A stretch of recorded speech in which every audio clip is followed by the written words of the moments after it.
Hi, and welcome back to the Healthy and Happy podcast series. I am joined today with Lindsey Lockett, and am really excited to have her on the show and to have a conversation with Lindsey today. Lindsey is a trauma educator and nervous system coach, which is a really special niche, and I'm really excited for this conversation. And so, Lindsey, tell us what it means to be a trauma educator and a nervous system coach. Okay, so I educate people about how trauma is stored in the body. And the perspective that I have is one that incorporates a lot of consciousness and awareness. So it can be like I'm a spiritual person, but you don't have to be a spiritual person to be a conscious person. So I like to tell people, if you're really turned off by spirituality, you don't have to be a spiritual person to practice awareness. And so what I do in my work is I help people understand how the root of some of their physical and mental symptoms are rooted in how their body is holding on to trauma and how that's creating dysregulation in their nervous system. And so I like to think of the nervous system like a bucket. And if everything that happens to us in our lives that's stressful or traumatic, if it's like a leak in the ceiling and we put the bucket underneath the leak to catch the water so that it doesn't spill out all over the floor and ruin our house, that when we start experiencing the chronic and mysterious symptoms that people with trauma often experience, then we've reached the point where the bucket isn't just catching the water anymore. It's now overflowing. And so the work that I do is to educate people on how that works and how the nervous system works and how the body holds on to trauma and what that can look like and how that can manifest. And then also to start not only patching the leak in the ceiling, but also bailing some of the water out of the bucket to create more capacity in their nervous systems. Does that answer your question? Yeah, that's actually a really great analogy. Thanks. And I think, I think that so much of the work that happens in mental health and in coaching ignores that whole process and the nervous system. And the reality is that very little of traditional interventions, cognitive behavioral work or cognitive work, if you don't pay attention to what happens when the amygdala takes control and somebody is yanked into their lower brain. It doesn't matter what your skill set is. It doesn't matter how much education or knowledge or work you've done. When your brain gets hijacked, you're out of luck in terms of all those upper brain frontal lobe functioning. Yep. That's what I tell people all the time is like, when you're in that sympathetic fight flight state, or even in that parasympathetic dorsal freeze state, your prefrontal cortex is offline, and like you don't have access to your logic, your reasoning, your ability to analyze and make grounded decisions, because everything is all about your survival. And we often don't make excellent decisions when we're in our limbic brains. Our limbic brains aren't designed to do that, right? No. And that's one of the biggest mistakes that people make is trying to function or cope or fight, resolve conflict when the limbic system is the part of the brain that's in control, and it never goes well. Yeah. It does. So how did you tell me a little about your journey? How did you end up doing this work? Okay. How much time do you have? As much time as we need. Okay. I'll give you I don't have anything else after this. So I've got all the time in the world, but I understand if you have, people or whatever.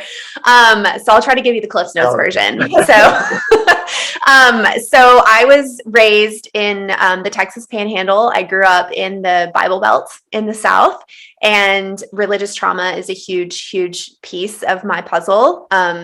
I was also raised in a broken home. So my biological parents were divorced before I was 2 years old. And I can only imagine the atmosphere in the home that my nervous system at such a young age was Wired having. and Yeah. I mean, I was pre-verbal, right? And I also don't have memories of that, but of course, the atmosphere of my home would have affected my nervous system and would have created some kind of nervous system activation. So my parents got divorced. My mom was a single mom until I was 7. And then she met and married the man who became my stepfather. He moved our family 6 hours away. So after that, I didn't have a relationship with my biological father anymore because we moved so far away. And on top of that, we were going to the First Baptist Church in our town. And the messages that I was receiving from the church were that a lot of the things that my biological father did in his lifestyle were wrong and sinful. And so at the tender age of 8, I was like, I can't have a relationship with you anymore, or it might make me wrong and sinful. Like I might be corrupted by you. And so the adults in my life were not behaving like adults. And my mother was not like, I don't think you want to end your relationship with your biological father. Like nobody was doing that. And so I didn't see my biological father for 20 years. And in the last 10 years, we've reestablished a relationship, and it's wonderful.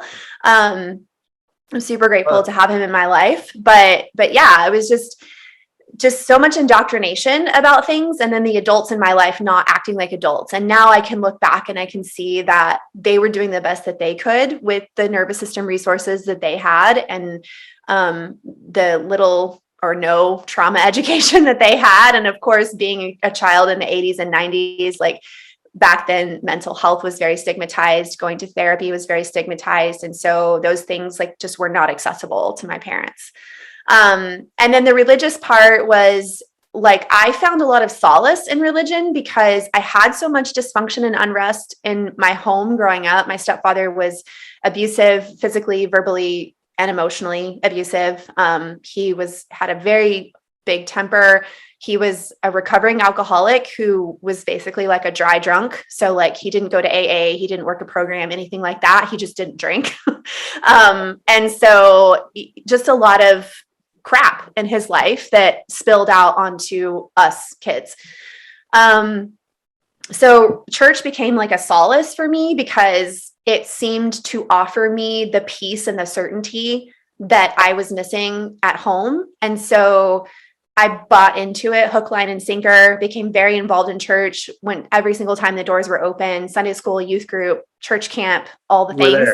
I was there. Yeah. And so the messages I was getting from church were very obviously conservative, and like the Bible was the literal word of God. And as a woman in the South, in the Bible Belt, my position was basically as a second-class citizen, and like I was supposed to submit to men, and like the authority in my life was my father. And then when I got married, the authority changed to my husband.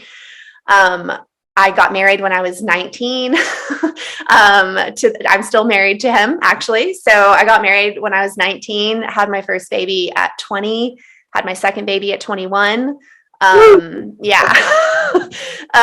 And just did my best to be the dutiful, submissive, like Proverbs 31 wife. I had a lot of insecurity about like using my voice because that wasn't allowed, setting boundaries because that wasn't allowed.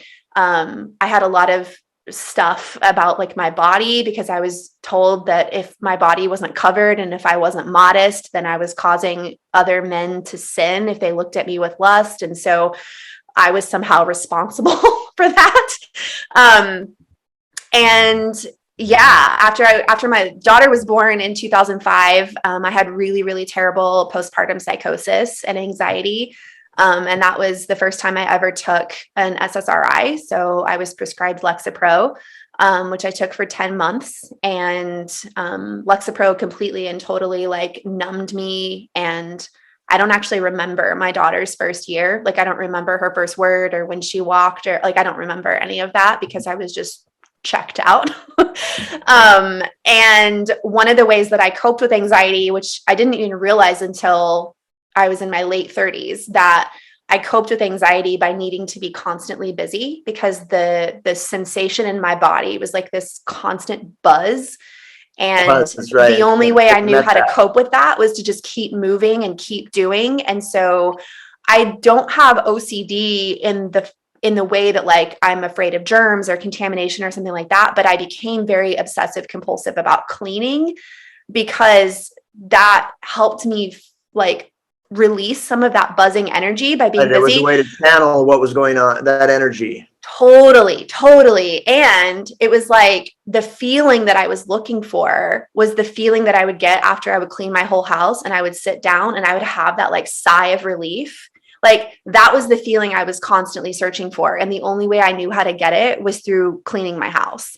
And so I didn't enjoy my babies. I didn't hold my babies a lot because I always was up cleaning. It was a really obsessive compulsive thing, but not because of germs. And this whole time, my husband became a full-time pastor. And so I was a pastor's wife and we were very involved in our church. He was a worship minister. And we did that together every Sunday for 12 years. And homeschooled our kids to keep them away from being corrupted by the secular world. And I mean, all the things. Yeah. And in 2018 was when my story kind of climaxed. And so in 2018, basically everything that could go wrong in my life did go wrong. Everything from like our cars breaking, like leaks in our house. We had a chimney fire in our house. Like we just had all this stuff happening in our house. And then at the same time, like my husband and I were having crazy marital difficulties. Just, we weren't communicating well. We weren't understanding each other. We were both feeling different anxieties and insecurities. And like, it was all just kind of erupting at once. And I started using a lot of marijuana to cope. That was the only way I knew how to like bring the anxiety down. Yeah. So I was using, like, I would start smoking weed at like 10:30 in the morning and wouldn't stop until I went to bed that night. So it was like 12 hours a day of just like being constantly baked. And for a while, like that worked, right? Like that helped for a while until it didn't. And then by the fall of 2018, though, like my husband had gotten some therapy. We'd gone to therapy together. We were putting ourselves back together, fixed the things that had broken in our lives, and we're like moving on. And that was when my body was like, nope. Because for all that time, I had to carry all of that, right, in my body. And I was rocked to my core. And so in the fall of 2018, I got what I thought was a urinary tract infection. But my urine, I had it cultured 4 separate times. It would never culture bacteria. So they could never be like, you have a urinary tract infection, but I had the symptoms. I had the like frequency, painful urination, spasming in my urethra, pressure in my bladder. Like I had all of that going on, but it wouldn't stop. That went on for 5 months. And I finally got in to see, 5 months. Yeah. So I figured out that if I laid down, it got better. And so then I kind of put myself on bed rest. Finally got in to see a urologist, and it turns by the time I got there, I was so anxious. I had been having so much panic attacks and all of that I was convinced I had like bladder cancer or something. And it turns out I didn't have anything pathological happening. I was having a pelvic floor dysfunction issue. Which for people listening, you may not know how inextricably linked your pelvic floor is to the nervous system. And when you're in that sympathetic fight flight response, all those muscles are just super tense and you're squeezing, like think about being literally anal retentive, like literally. Right. So I needed some pelvic floor physical therapy. Another thing that was happening was I was having a lot of pelvic pain. Apart from the urinary symptoms, I was having like other like cramping issues and stuff, and couldn't figure out what that was. Finally got a diagnosis of pelvic congestion syndrome, which is varicose veins in the pelvis. So you can't see them from the outside on a woman's body. You can on a man's body though, because the gonads are outside the body. So you can see bulging veins, but you can't on a woman's body. I ended up traveling to London to a vein clinic in London to get my pelvic congestion treated. So I have 13 platinum coils in my pelvic veins and no symptoms of pelvic congestion anymore. And just going through all these different health issues and having come off of this, several months long experience of anxiety over my marriage and my house and our finances and like everything going wrong in our lives, my mental health was just in the toilet. And I was having 10, 12 panic attacks a day. Like I constantly had this just overwhelming anxiety in my body. The knot in my throat was like, it felt like a bowling ball in my throat that I could never swallow. The burning in my solar plexus was just constant. It would radiate into my shoulders and I would feel like my skin was crawling and I wanted to crawl out of my skin. I was experiencing debilitating insomnia, like no more than 2 hours of sleep a night for like 5 months.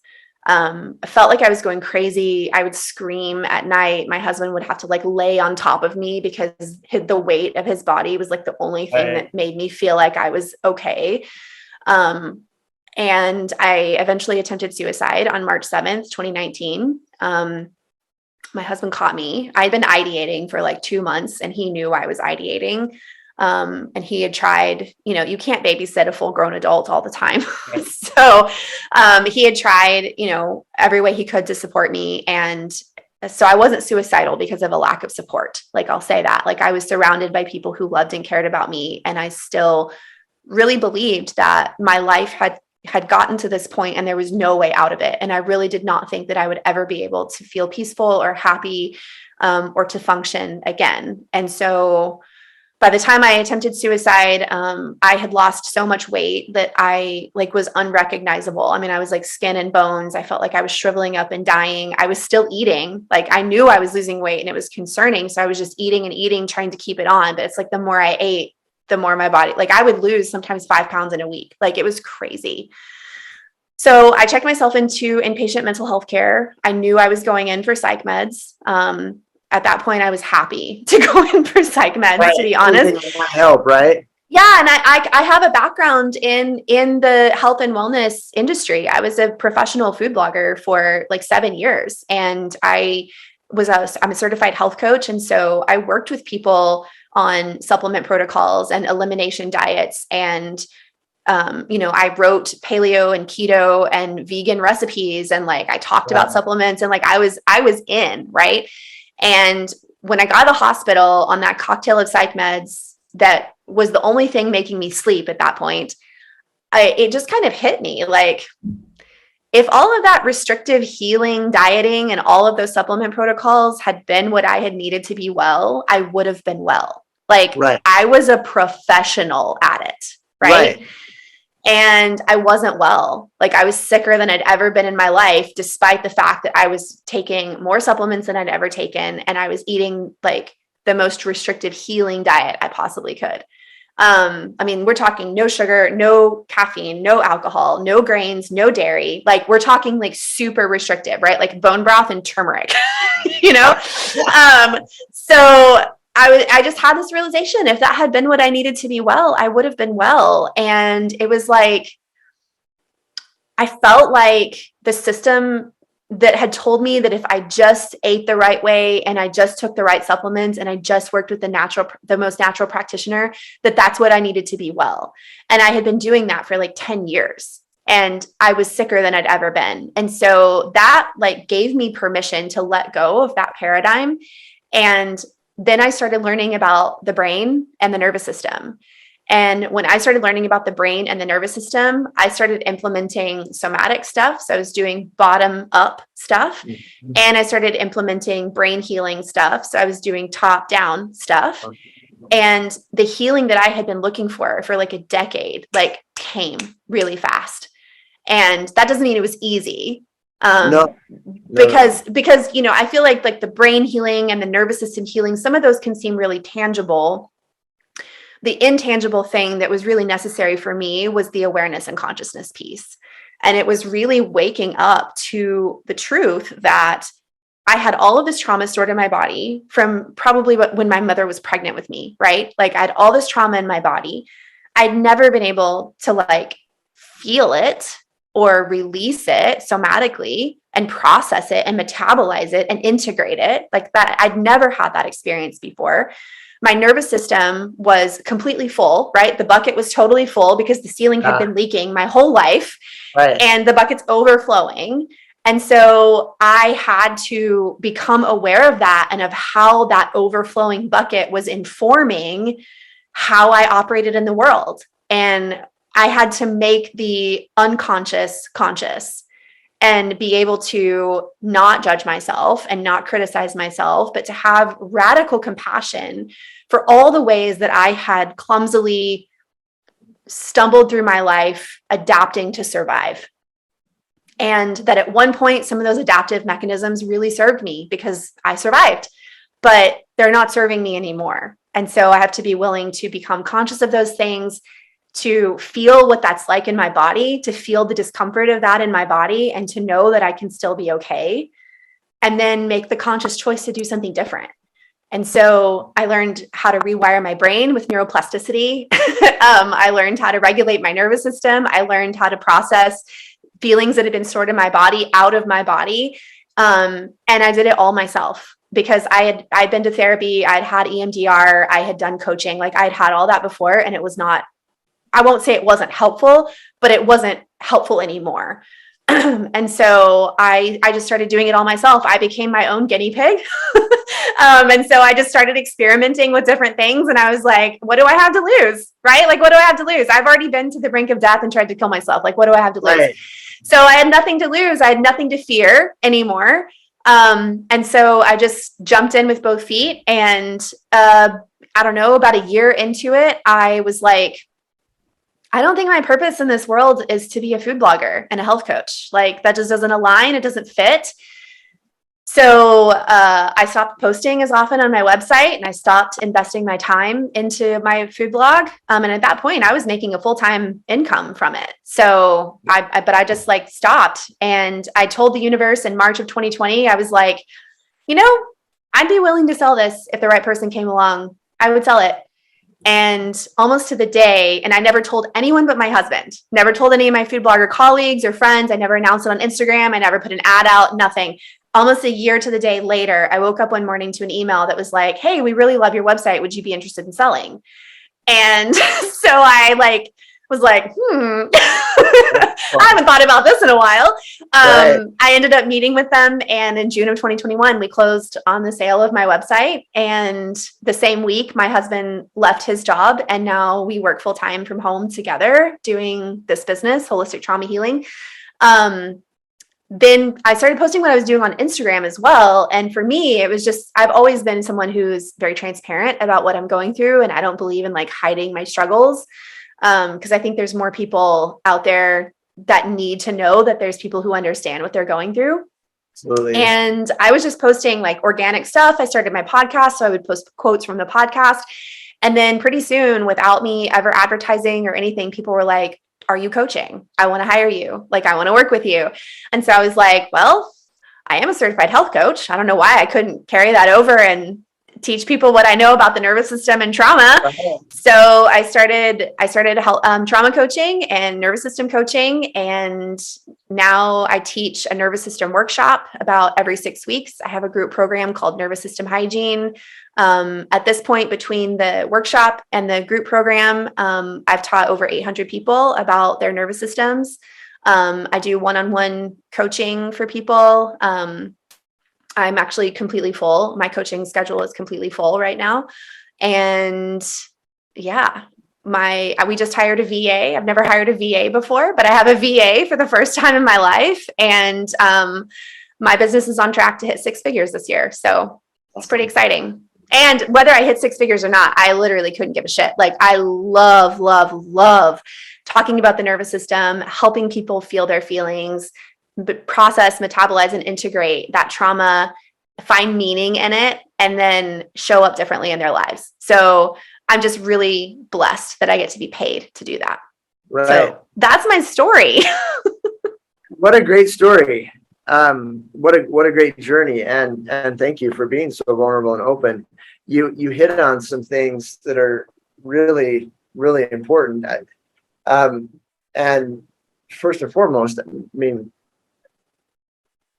what, 3.5 years ago, you tried to take your life. Yeah. And so I think one of the most inspiring messages from you and your story is that there is hope, and change is possible, and it doesn't have to take decades to do.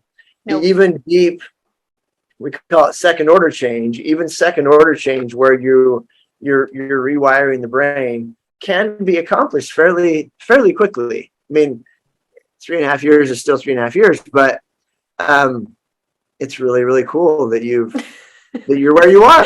Thank you. From where you were. A couple other things I'd just like to highlight in what you said. One is that we will cope. We can't not cope. And most of the time, when we don't know how to cope well, or we don't have the skills or the tools or whatever, then our brains have to do so much of that coping on their own. And you also hit another really important thing. 80% of the brain gets wired by age 3. 90% of the brain gets wired by age 5. And so much of that neurological trauma gets wired in as our brains co-creatively get wired with our caregivers during those precognitive years that we're not even aware of. Yeah. And then our brains are tasked with the job, the ginormous job of trying to cope with those things that we're not even aware of. Yeah. And so by being aware and bringing that coping from the back of your brain to the conscious foreground and taking the reins of that is such a powerful and helpful tool. Yeah, for sure. Another thing that you hit that was really, really powerful is the interplay between our physical health and our emotional and psychological health. And I've been amazed. I've been working with people for over 25 years now, I'm consistently amazed at the link between our physical symptoms and our physical health and our emotional and psychological health. And I think your story really underscores that as well. Yeah. What's crazy is from the time in college, I was having a lot of sharp chest pains. My first semester in college, I was having these really sharp chest pains, and I'm still on my parents' health insurance. And so they were like, we need to make you an appointment with a doctor to see if there's something going on with your heart.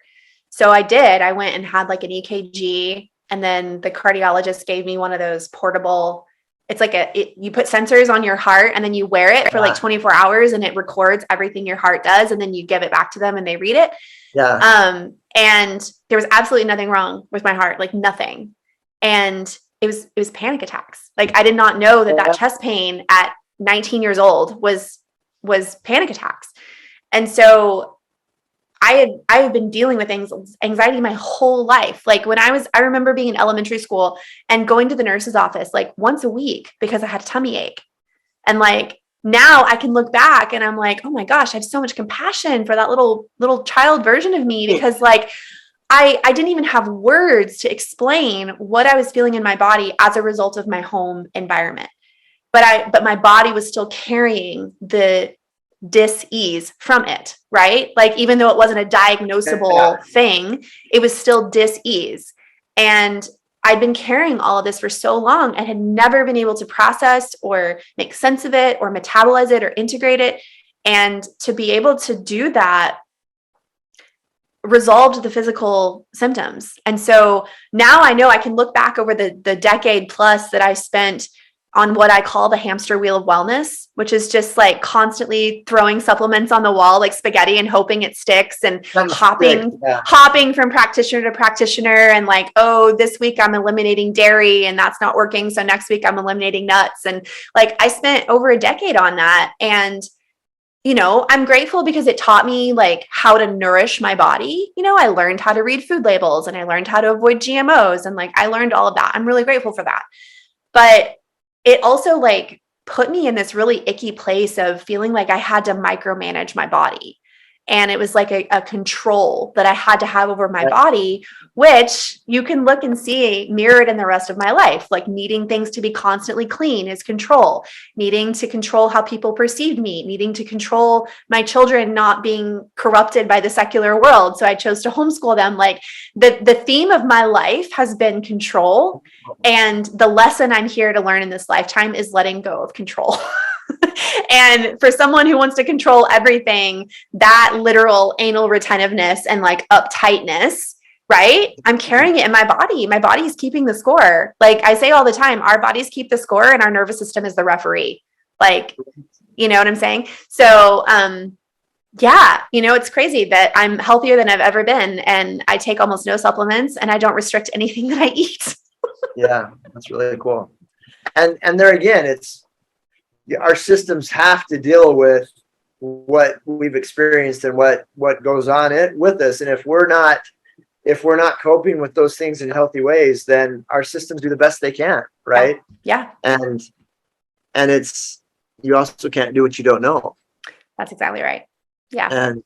And you're also a really good example of aggressively doing things that you did know to try to get healthy and cope and continued your journey to finding the healing that has taken place.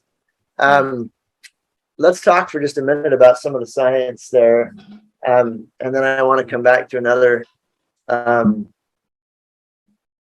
important piece, I think, to what you were talking about. And so what happens for our listeners, most of the communication that takes place between our brains and our bodies takes place via the vagus nerve, which is the largest nerve in our body. It's actually a compilation of nerves that run from the base of our brains down to our pelvis. And there are offshoots all up and down the vagus nerve that go out to our organs. And so when we experience a threat, our bodies, and Lindsey mentioned the bottom up kind of interventions, our bodies send a message of threat up to our brains via tightness in our chest or a pit in the stomach or a lump in the throat. All of those things are right along that corridor where the vagus nerve is in our bodies. And so our bodies use those signals to send messages of threat up to the brain. And they're received by the thalamus in the brain. For those of you that kind of like the science of it, the thalamus is kind of like an old-time operator, where the thalamus's job is to receive input, what we're seeing, what we're hearing, what we're thinking, what we're feeling, and then the thalamus routes information to different parts of the brain. And so when we receive a message of threat that comes up from the body to the thalamus normally does two things with that. One is it sends a message to the amygdala, which is housed right next door to the thalamus. And the pathway between the thalamus and the amygdala is a big pathway. And so it sends a message to the thalamus, and then it also sends a message of threat up to the frontal lobes, which are housed a long ways away from the thalamus. And the route is more of a circuitous route, so that the message takes longer to get to the frontal lobes than it does to the amygdala. Well, for those of you that don't know, the amygdala's job is to keep us safe. It is self-preservation. And so, if you're being chased by a bear or you put your hand on a hot stove, the amygdala is the part of our brains that copes with that. It controls the fight, flight, or freeze functions in our brains. And so the amygdala's tendency and job is to always believe that there's a threat. If it gets a message, its job is to keep us safe. And so it believes there's a threat. The amygdala sends a message back out to the body to deal with the threat. research has actually identified over 1,400 physiological reactions when we get into that flooded emotional state, from cortisol being released, adrenaline being released, heart rate increases, blood vessels constrict and narrow so the blood can go through them, heart rate increases, capillaries in the lungs dilate, and pupils dilate. yeah. Digestion shuts down. Right. Digestion shuts down. The reproductive system slows down. Anything non-essential for survival is slowed down or taken offline, and anything essential or helpful to get away from a bear is ramped up. And one of the key things to remember is that for most of us, the way most of us live our lives, there just aren't very many times when we need the amygdala to be the part of our brain that is doing the coping. Yeah. Yet, when we have trauma, which lots of us do, there are lots of times when the amygdala takes control, when we really would be better served to have our frontal lobes being in control. Yeah. You want to add anything to that? I mean, the only thing I would add is that for people who have experienced trauma, whether it's physical trauma, like a head trauma, or an emotional trauma, birth trauma, like whatever the trauma is, that over time, when you experience these things, the amygdala enlarges. And so people with complex trauma histories often have more or bigger amygdalas than people without so they're really overreactive. So then everything becomes a threat. And so that's when I see, like in my work, even foods become a threat. So people start becoming really reactive to foods, and it's not because they have a food allergy. It's because their amygdala subconsciously is sensing this food is a threat. This food is bad. I'm going to react to this food. Yeah. So yeah, I would just add that like it enlarges the amygdala. And so then more things feel threatening than they actually are. And, you know, our species hasn't evolved yet for our limbic brains to understand that we're not being chased by saber-toothed tigers all the time. Right. So like our nervous systems and our limbic brains don't know the difference between a bear in the woods and an overdue electric bill. Right. They don't know the difference. So you're physiologically, if you sense both as a threat, you're going to respond the same way. Yeah. Yeah. Really, really well said. Yeah. Another thing that the amygdala does once it receives a threat message is that it shuts off the frontal lobes. Yeah. And so we literally, and again, for those of you listening that may not know, frontal lobes are the part of our brain that really differentiates us from all other life form. It's where logical reasoning and negotiation and problem solving, all of those good things happen in the frontal lobes. And literally blood is taken away from that part of our brains, and we lose our ability to think well. Yeah. And so one of the ways that I think about this and work with people on it is really the question of which, again, we will cope, but which part of your brain do you want to be coping with a given situation? Yeah. Because there are times, I mean, if your hand's on a burner, you don't want your frontal lobes being the part of your brain doing that, right? Yeah. You want the amygdala getting your hand off that burner quickly. Yeah. You don't want your frontal lobe saying, I wonder what a 3rd-degree burn feels like. Yeah. Yeah. The way I like to describe it is, it's really similar, but I use the bear in the woods analogy. So I'm like, when you're walking through the woods and you come across a bear in the woods, like you see that bear and immediately you feel threat, right? And so you're in a sympathetic activation response. Your pupils have dilated, your blood is flowing, your heart rate is faster, your muscles are tensed up, your digestion shuts off. Like your body is like, we're either going to fight this bear or we're running the hell away from this bear. Right. So you're in that limbic brain. You don't like say, I think I'm going to sit here and make a pros and cons list. Like, should I run away? Should I stay here and fight? Maybe I'll call my mom and ask her. Like, that it it doesn't make Right, sense to do any of right. those things, right? But it You does want make your sense. amygdala. Right. But it does make sense to do those things. Like, for example, when we get into a confrontational conversation with a partner, for example, like if our amygdalas have taken over in that, then it's just going to be reactive. It's going to be unconscious. We're going to say things we regret. We're going to be stuck in like fight mode or flight mode or something like that. And so we do want to have access to our prefrontal cortex so that we can reason and ask questions and not raise our voices and all of those things. And, but I can't not talk about the connection to the body here too, because for some people, for most people, I would say, when they are able to like be in a confrontational conversation, for example, sometimes the feelings of their body actually feel more threatening than the conversation itself. It's like the anxiety in my body over having this conversation. Maybe I have past trauma where I was gaslit in conversations before. And so having conflict now is a reminder of what I went through in the past. Or maybe you were verbally abused. And so present day conflict reminds you of that, triggers that. And so that's where we have to get into the body. Like that's where we have to use our consciousness to override what the nervous system is doing. And we're the only species that has the ability to do that. So we can feel sympathetic activation. And if we're conscious, we don't have to react to it. We can respond to it instead. But that requires being able to be embodied. Yes. Yeah.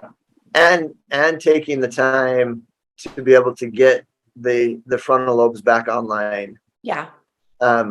Giving yourself, one of the things that kind of the misnomers that I've heard a lot in my office over the years is a belief that when somebody's in the middle of an emotionally flooded moment and they're fighting like that, that's when we tend to think that we're getting the most honest like view of how you really feel about me.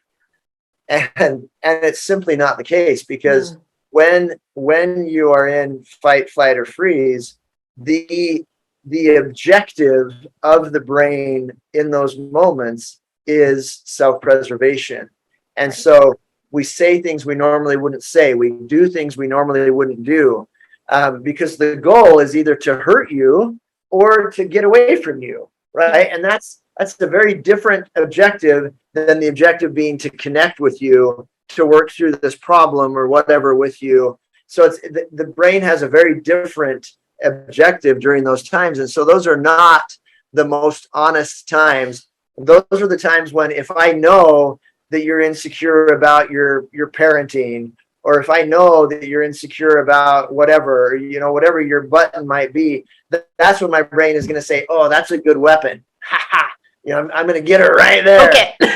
Exactly, because I'm trying to fight you. Right. That's what I'm trying to do. I'm trying to do that. And so it's really important to recognize what our brains are trying to do there. Yeah.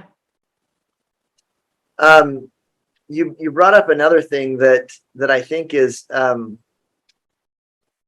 little more difficult for some people to kind of talk about and navigate, and that involves religion. Mm-hmm. And I'm a highly religious person, highly spiritual and religious person, both. I value that area of my life a lot. And one of the things that I see a lot with the people that I work with is hiding in religion, either because they don't know how, or they're afraid to cope with issues or things that are really going on. Mm-hmm. And so they will, and it doesn't matter whether you're talking about sexual intimacy or problem solving or marijuana or whatever the case might be, right? We frequently will find refuge in structure and a deferment to a system that makes it so that I don't have to work through what's going on inside. Does that make sense? Yeah, I call that spiritually bypassing. That's a good word. I like that. Yeah. So we I mean, from an evangelical Christian perspective, like where I was raised, I'm not applying this generally to all evangelical Christians. I'm just saying how I was raised is that, mental illness is a spiritual problem. And so if you're feeling anxious, it's because you're not trusting God. If you're feeling depressed, it's because you don't have the joy of the Lord. So it's like it becomes a spiritual issue because mental illness or mental health is so stigmatized. And the church that I was going to would cast demons out of people because anxiety and depression and suicidal thoughts and all of that were like demonic oppression. So that's like an extreme form of spiritually bypassing. But even in non-religious people, like people who are really into meditating, for example, and I'm not against meditating at all. I think meditating is wonderful, but there sometimes can be the tendency to use meditation as a way to not feel what we're feeling. And it's like, oh, I'm feeling angry, I need to go meditate. I'm feeling anxious, I need to go meditate. And then that often creates even more activation for people because then whenever they get still and try to meditate, they've got all this fight flight energy going through their body and their bodies are buzzing and their brains are, their thoughts are just going and going and going. And they're like, well, what the heck? I'm supposed to be able to just sit here and not have any thoughts and I can't stop having thoughts. So there must be something wrong with how I'm meditating. So even meditation can be used as a way to spiritually bypass like sensation and feeling in the body and embodying emotion and doing so in a safe way that doesn't hurt self and others. Yeah, that's a really good way to say that. The easiest definition of mindfulness that I am aware of is allowing yourself to feel an emotion and allowing it to pass through, right? Yep. To cope with it. We can be dysfunctional when we don't do either. You can damn it before it comes in, not allowing yourself to feel it. And you can also damn it inside, not allowing it to go through. And we get really afraid to let ourselves feel what we're feeling. Yeah, that's why I talk a lot about openness and closing in my work. And so, for example, most people unconsciously will have a sensation in the body. And if they're like a head walking around with legs and they're totally in their head all the time, but they're not in their body, they don't realize that they're having the sensation in the body, but the mind is like, going 90 miles an hour in response to the sensation in the body, because 80% of the communication between brain and body comes from the body to the brain. So if we're disconnected from our bodies and we're like living from here up, from our necks up, then we still experience sensation, but we're not connected to that sensation. And so then our minds start to form stories about it. And then we believe those stories because we're not conscious of those stories. And so then we're reacting and we're doing things as if they were true. And we do things and say things that are really not in alignment with who we are, because we're disembodied and we're just walking around in our heads all the time, reacting to what we're feeling in our bodies. And so a big part of my work is literally, I told a client this the other day, I was like, I think I should just change all my marketing to say, I help people feel their feelings. Because I help people get out of the head and out of the stories. And that doesn't mean that our minds aren't important. Obviously, we need our minds to make logical, rational decisions. But we go wrong whenever we're disembodied. And it's an incredible feeling to be able to feel discomfort about something in your body and not use that discomfort as an excuse for resistance. So I talk about the difference between intuitive resistance and fear-based resistance. So like for me, for example, intuitive resistance is like, I have very, very strong intuition. I'm very connected to my body, and my body will speak to me before my brain even has a chance to like catch up sometimes. So I can like, meet someone and I'll have like a feeling about them. And I'm like, I don't know about this person. Right. I don't know about this. I don't have any logical, I don't have any logical way of explaining why, but it's just like, I don't have a good feeling, or I do have a good feeling. I do feel connection to this person. And so when we're embodied in that way and we can have those feelings about something, like I would say that if I come across someone and I get like a creepy vibe, something about them doesn't feel safe. I don't want to share space with them. I really don't want to get to know them. Like, that's intuitive resistance. That's like, I don't have a logical explanation for this because I just met this person, but something about this doesn't feel right. Yeah. And it's okay for me to be like, I don't know, I don't know about you. But we have to listen to our intuitive resistance because it's keeping us safe. But then we also have fear-based resistance. And fear-based resistance is like, for example, this actually happened to me yesterday. I hired a VA a couple weeks ago, and originally I hired her to take over Instagram for me because my DMs are like a jungle. And then I realized I'm fine with her taking over the DMs, but what I feel really overwhelmed by is my schedule and like keeping up with my own schedule. And how nice would it be to have someone else sort of keep track of all of that for me? And so I was talking to her about this, and I was like, she was like, well, I could take over your schedule. I could do that. And immediately I was like, nah, that makes me really uncomfortable. Like, she didn't do anything wrong, but I was like, I don't know. That makes me feel really uncomfortable. Like, I'm terrified of missing appointments. I'm terrified of clients thinking I forgot them or whatever. Like, I don't know about that. But I've gotten so good at being able to feel in the moment, and I don't have to like excuse myself and go sit and feel it for a while. I can do it in real time. And I leaned into that resistance in real time. And what I realized was that was not intuitive resistance.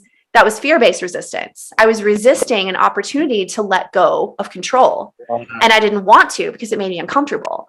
And so I told her that. I was like, actually, I'm noticing the resistance in my body is not because I don't trust you to do this. It's because I feel uncomfortable letting go of control. And so it is an exercise in being in uncomfortable feelings and knowing that I can still be okay, to allow you to take over this for me and to trust that A, you're an adult, you can handle this. B, right, that it's okay for me to tell you I want it done differently. If there's something you're doing that I don't like we can figure this out together. Right. Yeah. But just being able to tell the difference, because a lot of people will say like, oh, my intuition is telling me I shouldn't do this thing, when really it's not intuitive resistance, it's fear-based resistance. And that fear-based resistance is also to protect us, but it's not our highest self's way of protecting us, which is what intuitive resistance is. It's our ego's way of protecting us, which is fear-based resistance. I hope that makes sense. It makes perfect sense. Awesome quote, awesome coping, really great example. I want to highlight one more thing, and then we probably better wrap up. But you mentioned something too that I think is really important, that at some point along your journey, you recognize that that your parents were doing, and probably others were doing the best that they could with their level of health. Yep. And I think that there's a really important both message here. There's a big difference between, and, or versus instead of. And it's really empowering and true. Most of us are doing the best that we can with where we are in our journey. And it's okay to acknowledge that that's not healthy. Yep. Right? It's okay to acknowledge that what happened, what you lived wasn't healthy and didn't work. That reality doesn't have to negate compassion and explanation, right, versus excuse, and the fact that you extend, benevolence or whatever, benefit of the doubt, because you can understand where they were coming from, doesn't excuse the behavior either. Right. Anyway, just a really important point that you pointed out there that I didn't want to be missed. Yeah. I mean, I think I don't know if your listeners are familiar. This is a book that I've reread it like 3-4 times. I actually recently bought myself a new copy so I could reread it and underline all over again because I love it so much. I use it all the time in my work, but it's called Complex PTSD by Pete Walker. So I don't know if you do show notes or something, you might like to link to that, but it is really, really important for people with childhood trauma, whether that's big T trauma or little t trauma, big T being things like you were physically abused, you were sexually abused, you witnessed drug use, You had a parent who attempted suicide, something like that, versus little t trauma, which would be things like your mother was passive aggressive, or your parents had a codependent relationship, or you were expected to be perfect at everything, like things like that. I don't really like big T, little t trauma. I think trauma comparison is completely useless, and it makes people feel really invalidated who are experiencing real pain. But that is the definition. So with all of that said, he talks about in his book that in order to heal from our childhood trauma, like we can acknowledge that, that those voices that we now hear in our heads, like those internalized voices, especially the ones that are like shaming us, guilting us, blaming us, stuff like that, that those originated as being the voices of our parents and caregivers. And then at some point they morphed into what we believe is our voice. So if we had a parent who didn't think that we did anything good enough, you know, if they were constantly berating us because we weren't making good enough grades, we weren't skinny enough, we weren't, you know, whatever enough, then at some point that voice morphs into, I'm not good enough. I'm not worthy. And it's important as we begin to unpack those patterns and beliefs to be able to trace it back to, actually, this message came from my father, or this message came from a teacher who humiliated me at school, or whatever. And to be able to take the energy that we would put into shaming and blaming ourselves and keeping ourselves stuck, and actually be able to project it back onto the caregiver or parent in a blaming way. I mean, I'm being serious. In a blaming way, we need to be able to blame them, because then that helps that inner child part of us realize this was not my fault and this is not who I am.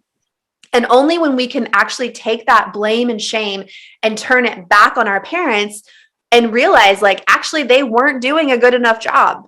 They weren't good enough parents. They really weren't. But what I do with that is now my responsibility. They're not responsible for that for me anymore. I'm responsible for that, but I can still acknowledge that they didn't do a good enough job. Exactly. And that is so powerful, because it helps us be aware of that voice in our heads and how we can turn that energy from self-loathing onto somebody else. But then at some point, it naturally sort of dissolves into this compassion that you have for your parents, because then you realize, well, their parents weren't good enough either. Right. Exactly. And so that's when we get into one of the pieces of my work is also ancestral trauma. And so that's when we get into seeing how these patterns repeat generation after generation after generation, until somebody has the awareness, like what I'm talking about, and can see that what happened to them wasn't their fault, and it wasn't fair. It wasn't okay. Right. But a 4-year-old shouldn't be able to, or a 7-year-old. Yeah. Yeah. But now I'm an adult. I'm an adult now. So I'm taking responsibility for myself. I'm choosing to heal for myself. I'm choosing to heal for all the people in my family lineage before me who didn't have this awareness or this education or the resources to heal this. And then that means I'm changing my lineage from me going forward. Change generation. Right. Yeah, that's super awesome. Well, Lindsey, I have really enjoyed visiting with you.